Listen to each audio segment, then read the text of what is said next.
Bismillahirrahmanirrahim. Assalamualaikum warahmatullahi wabarakatuh. Bertemu kita dalam akhlak tahun 4, pelajaran yang pertama, adab menghadiri majlis.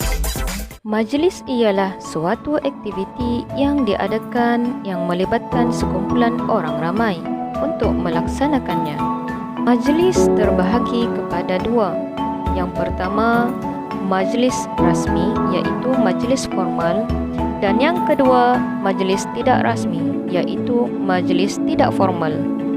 Majlis rasmi ataupun formal mempunyai protokol atau peraturan yang tertentu yang lebih ketat dan terperinci. Seperti contoh, majlis pertabalan raja atau yang melibatkan orang kenamaan. Majlis tidak rasmi ataupun tidak formal ialah majlis yang berlangsung secara biasa dan tidak formal atau bersifat dalaman. Majlis ini tidak melibatkan orang kenamaan seperti contoh majlis hari keluarga, majlis sambutan hari lahir ataupun majlis pertandingan. Apabila kita menghadiri majlis, kita hendaklah menjaga adab-adab dalam menghadiri majlis. Pertama, hendaklah niat ikhlas kerana Allah Subhanahu wa taala. Dan yang kedua, memberi salam dan berjabat tangan.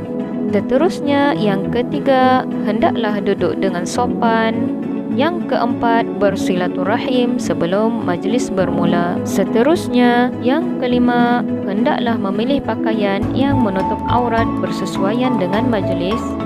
Dan yang terakhir, memberi ruangan duduk bagi tetamu yang baru sampai. Pada kebiasaan majlis, selalunya penganjur majlis akan menyediakan makanan. Maka hendaklah kita mematuhi adab makan dan minum. Adab makan dan minum, yang pertama, hendaklah membasuh tangan dengan bersih. Yang kedua, ambil makanan yang paling dekat. Ketiga, duduk dengan sopan. Yang keempat, duduk ketika minum. Yang kelima, tidak membazir.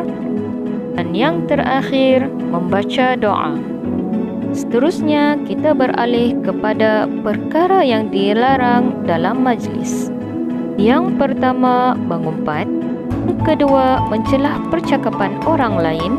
Yang ketiga, membuka aib orang ataupun aib diri sendiri. Keempat, duduk di tengah pintu masuk.